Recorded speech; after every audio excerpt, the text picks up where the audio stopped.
Ito ang GMA Regional TV News. Balita naman sa Visayas at Mindanao mula sa GMA Regional TV. May isang kumpirmadong kaso ng Mpox sa Iloilo City. Sara, kamusta ang lagay ng pasyente? Connie, nasa mabuting kalagayan ang pasyente na kasalukuyang naka-isolate gaya ng 4 pang suspected cases ng Mpox. Ayon sa City Health Office, walang travel history ang nasabing pasyente at hindi pa tukoy kung locally transmitted ang sakit. Wala pang ebidensya ng malawakang community transmission ng Mpox sa lungsod. Pero mas pinaigting na ng lokal na pamahalaan ang contact tracing at case finding doon.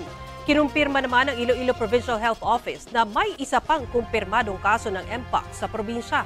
Hindi nila tinukoy kung saan eksakto. Wala rin daw travel history ang pasyente na naka-isolate, pati ang siyam niyang close contacts.